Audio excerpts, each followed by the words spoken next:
But look at that! Look at this! It's working! Just as intended. We're clicking the button once and we're watering the entire pit out here. Beautiful.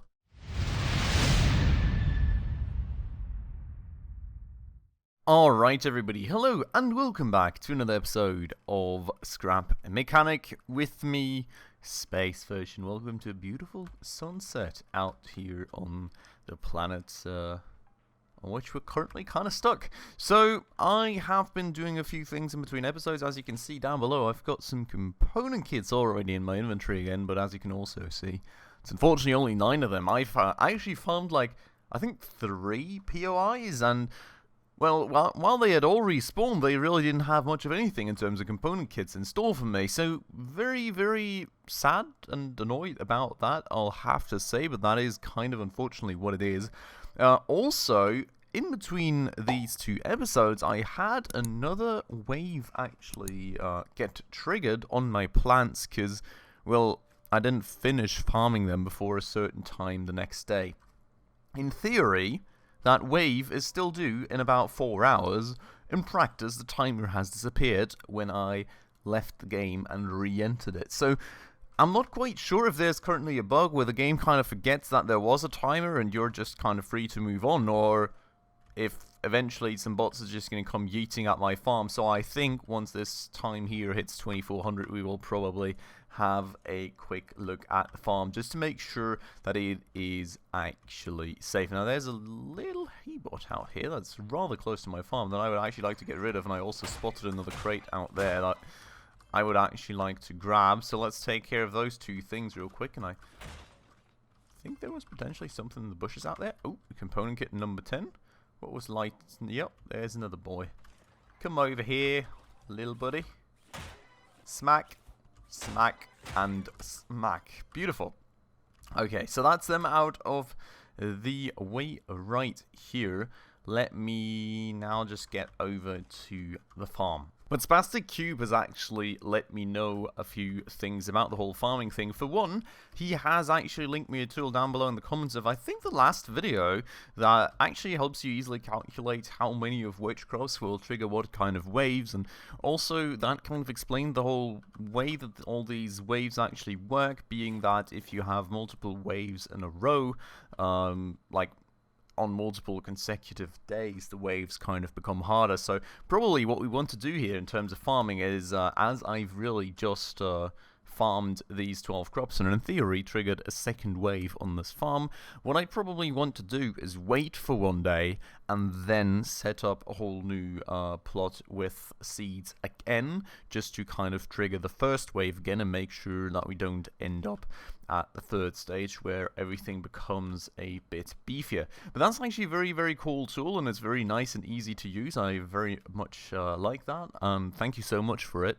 That will definitely help us in our farming endeavors. So we will just not plant anything here for the next day, basically. So day 107 will just sit out, and day 108 we will go and potentially just fill up the whole thing. As you all know, we still need a bunch of red beads, and I may as well make some more, I guess. You know, just get some more going, make sure that we've got some decent supply, or we may even just do half red beets, half tomatoes, or mix in some carrots as well. We'll see. We'll just make sure that we've got some decent supply, and from what I saw from the little calculator that you have there, that should all still be very, very doable for us.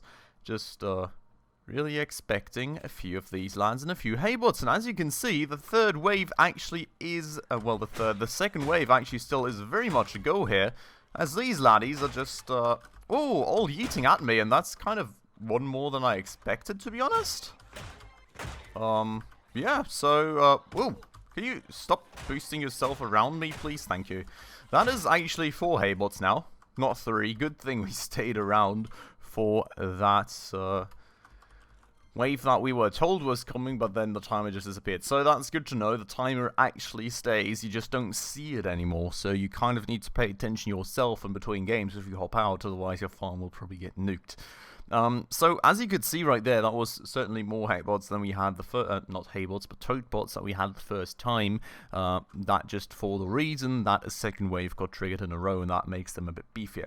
So in order to not get an even beefier wave, especially with me planting more crops soon, TM, we'll just wait for a day, and then we'll head on with that. But with that said, let's go and head back to our little home right here.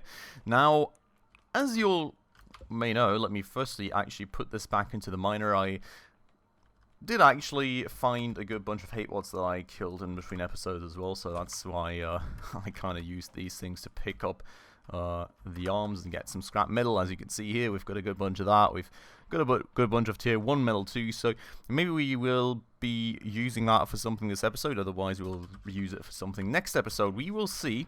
But first things first, you can see I made a bit of concrete out here, and also I do now have all these component kits right here that we do hopefully need for the pistons, so we should be covered in that regard. Let's take a quick look at that, if I can find them up here. And as you can see, we need 10 level 2 metal blocks for one piston, which should be very much doable to crude oil, and then we are good to go. And as we all know, since we discovered that oil pond finally, we are very much covered in terms of crude oil and fuel in general as well, so that is indeed very great. So let's make 10 level 2 metal blocks right here. Just plunk that all back into there, and you can see my inventory is still a bit messy from all of the farming I have done on the POIs, unfortunately, but we will just grab all this, and then we will make that second piston we were looking for. So that's great, that's one thing out of the way, and we are going to use that to actually get this automated watering system now to the point where it hopefully will take care of the entire farm at once. And for that, we will also definitely have to upgrade the pistons a bit further. But I already checked the 9 component kits that we have should hopefully be about fine. I think the current piston that we're using for upgrading only needs 2. So we would have 7 left, and I'm pretty confident that should be enough to bring the other piston to the necessary level as well. But with that said, let's just wait out the 2 seconds right here and grab that piston, and then we will go and get back to working on the farm. Now, the reason that I've actually gotten myself a bit more concrete is... Hello, cow. How are you doing? Well, not cow, walk. Hey, buddy. How are you doing? He's shaking his head at me. Little guy. Alright, but the reason that I've gotten myself some more concrete is that we are probably going to move this whole water cannon mechanism over to this corner, or well, or the other corner of the farm. I don't really think it matters. I'll just choose one or the other. I think let's start here, and that is why I got some more concrete, because I just want to reinforce that as I did with this stuff right here, just to make sure that if any bots come running at us, that will hopefully be a bit stronger and withstanding them a bit better. Now, in theory, right, we could also consider having an auto farming system. I don't think the size of this farm honestly justifies it quite yet, so I think we will be skipping it for this smaller farm. But when in the future we actually set up a proper big large farm, which I'm pretty confident we will end up doing, I think we will not just add this auto watering system, but also an automated harvesting system, which, as far as I know, should be doable with vacuum pumps and a chest. So that being the idea there for the future, if we were to implement it here, I'll probably just raise the water cannon and make sure that the vacuum pump is in range of the crops so it can harvest them for us.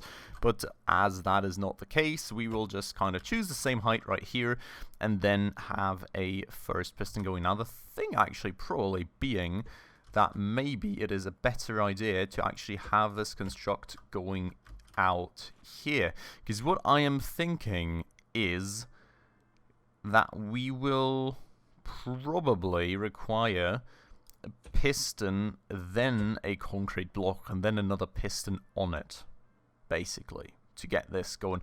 Maybe we will even have to slightly offset this, I'm thinking. maybe just like have it in the corner right here. For the time being, let me pick up this water pump and let me pick up that piston that we already have. Now, that piston is then like supposedly going on like this, right? We cannot really put that on sideways right here. So as for that, I'm kind of going to have to see, I think we will have to offset this. So let's move this again. We will take this down and we will go and grab that concrete that we have got going here. This should probably actually stay the way that it is, and we will just move this over to like here instead. So I think the water tank honestly can just stay up there. I don't really have the inventory space to move it at the moment. It's not all that important where in the world that is at. The only thing that is important is that it's not going to be in the way of our automated watering system, which it actually could end up being in the way. So I don't actually have to empty it, which is a good, interesting start. Maybe we can just put it somewhere. No, that doesn't really solve anything for us. Maybe we can just put it like here instead, right? Just move it over by 1. Yeah, this way it should certainly be out of the way. Now the only thing I want to actually make sure is that we can read the indicator properly. Beautiful. Okay, so that is nicely moved out of the way. Now here we will have to kind of see, it's 1, 2, 3, 4 blocks from here, so that's going to be 3 blocks with this thing already being on there. And now we kind of need to do the same thing all over again. So we've got 1 piston, which that's the upgraded one, I think, but that's totally fine. We've got a block in between, and then we will put the other piston down on top, right? And then we would have the water cannon like right here. That way we've got some clearance. Actually, that looks a bit weird, so maybe we can put it one down. Is that still fine? Is it not going to bump into anything? Can't really line this up. I'm also in the process of nearly killing myself due to thirst again, so let's not do that. I think it should be fine to clear these blocks. I hope. We'll see. We'll find out one way or another. This here then, we will have to upgrade twice, I'm pretty sure, right? What's this? Yeah, so that's level 2. We need to make it a level 3, and then just kind of... Actually, maybe not max the range. Maybe we only need 10. We'll find out in a second. That's kind of subject of our experiments in a sec, but that is the pistons then upgraded to the level that we need them at. And I think, you know, the system that I like, the way that I want to do things is all probably already quite obvious, being that I just want to extend this thing out, and when all that is watered, pull it back in. Well, push this one over, pull it back in, push that one over, pull it back out, and all that stuff. Now, the only thing that is a bit of a curious one is if I can fit this all onto one rotation editor, because we are limited to a set amount of operations, right? So maybe we will have to do this in one extension and just set the timer to the right timing, then do that in another extent. Like, basically, just have one extension be one step in here, which could be quite the challenging thing to actually match with the timer. We will have to see about that. Maybe we will end up wasting some water, but I'd rather waste a bit of water watering things than missing any of the fields and having to come back and fix it myself. It's going to be crazy, one way or another. I think it is going to be pretty mad, and I also kind of forgot which part of the equation I actually had the watering cannon, or the water cannon matched to, and which part of the equation I had the pistons attached to, which is kind of a bit of an issue, to be honest.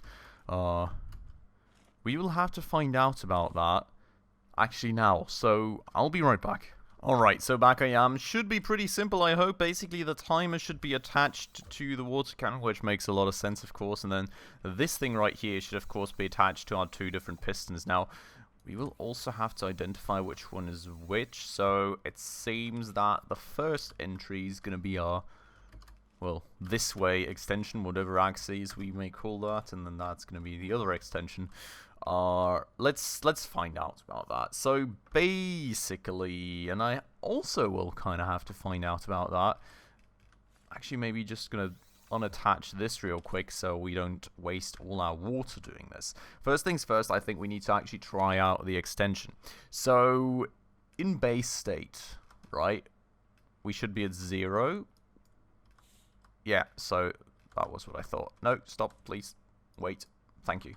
Okay, so in base state we should be at 0. I think I may actually be upgrading the rotation editor because I feel like the extension is still a bit slow on the pistons, and I don't think it's, as you can see, really that dependent anymore on the piston level itself, but actually on the speed limit of the rotation editor. So what we're going to do is we're going to actually upgrade that again. We're going to max that. That should hopefully make things a bit faster. Now, in terms of where we go with the first extension, I think this needs to be 10. And that's what I'm saying. See, we've got a limited set of extensions. So we would be in the first step going to 10 while this thing is at 0. Then probably extend this thing out to 2. Then once that is done, retract that thing, and we'll be wasting a bit of water in the meanwhile. So kind of going to be crazy to coordinate, but let's see. So extension all the way out to 10 is not enough, actually. So the extension will have to happen all the way out to 11, which is the current max of the pistons, and that should be fine to actually water things. We could upgrade it further, I know, to make it even better, but that should honestly be pretty fine.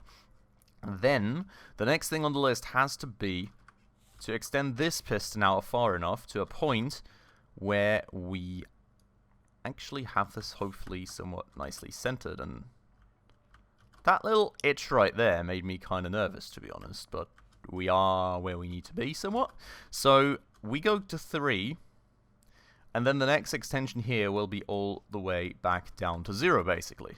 Right, so zoom, we are back here, we are not touching that, and we will then go and extend this thing out to like 6 or 5. I think 6 is fine. So we'll extend it out to 6. Now we're kind of standing in the way, so we've got to kind of watch out with that.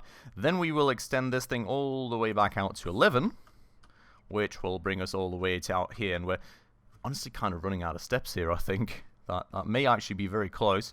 And then once we're at 11, we'll bring this out to 9, which is also fine. Then we will bring this all the way back to 0 again. We will then bring this thing out to 11, and that's just about enough steps, to be honest. So I think this is kind of the max farming size you can have for an automated watering system, at least one that works like this, right? This really seems to be kind of the max size for an automated watering system like this, which is crazy, because honestly, this is not too big. So we will see. I think when we eventually have a big farm, like a really proper big one, we may end up just having an array of water cannons and be moving it along one piston instead. Right now, it saves us, of course, some resources that we don't have to pour into this farm, and I think it's quite the cool system, and, you know, a bit more sophisticated. It's kind of fun setting up the logic, so I'm really enjoying that. But I think in the interest of actually being able to run a big farm, and not having to have like 15 bajillion timers configured like this in small pits like these, I think something like one piston with one big array of water cannons is going to be the way to go, even if it is going to be a bit more resource intensive. But that's cool. So in theory, once we hit that button again, all the things should be going back to 0. Oops, see? And as you can see, they indeed are. It is going to go all the way back around, though. Please don't kill me. Thank you. So that's going to take a second to actually work. Now that is this part here actually done. The thing that's kind of interesting to me right now is there doesn't seem to be any ticks on the timer, but that's probably just because I turned it off.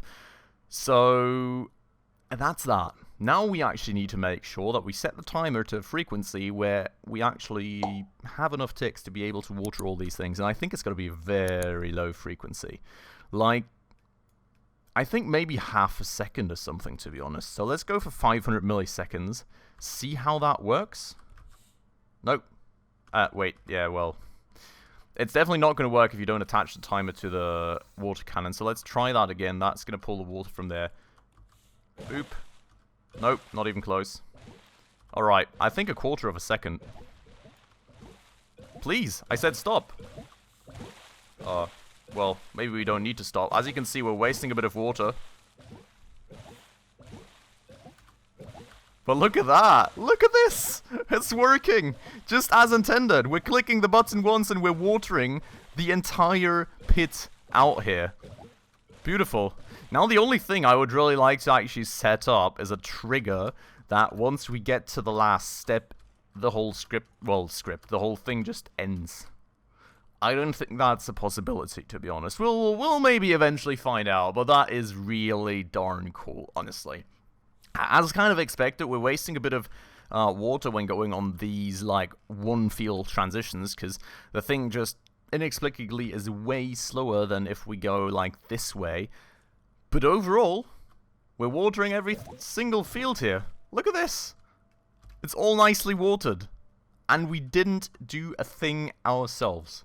We just need to fill the water back up, and it's great and fine and beautiful. No, like, 15 bajillion buckets of water that we actually need to bring ourselves. I absolutely love that. Honestly, I think this is great.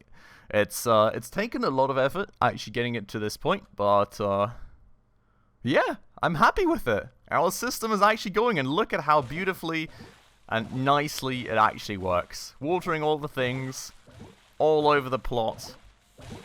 It's beautiful. Perfect. Okay, so got the frequency here figured out, got the logic figured out, we've got the pistons going, and, well, we can get back to farming. I think we'll get back to farming the next episode, though, because, honestly, we do not really have enough time left, because we do still need to wait for the waves to wear off. So, well, bit of logic work here today. I'm just going to finish it off here a minute or two early today, because, well, it's not really enough time to get anything else going. Next episode, we'll return. We will get all those red beets planted, and hopefully then also prepare one of our vehicles to actually drop off all the stuff at the packaging station, go to the packaging station, pick up all the crates, go to the trader, and hopefully get those fancy seeds that we will need to use and farm in order to finally get ourselves our first proper weapon in this game. So, very much looking forward to that for today. I'm going to end it off right here. I hope you'll enjoy the episode. I hope you like the little auto watering system that we made together out here. Thanks so much for your contributions and help with this little project. Really appreciate it. And, well, if you enjoyed this, as usual, please make sure to hit that like button down below. That does always help out the channel a ton. And if you're new around here and haven't done so just yet, also please consider subscribing right down below, as well as hitting that bell icon to stay up to date on all the future upcoming episodes. But with all that out of the way, as usual, everyone, thanks so much for watching, and I hope I'll catch you in the next one very, very soon. Ciao.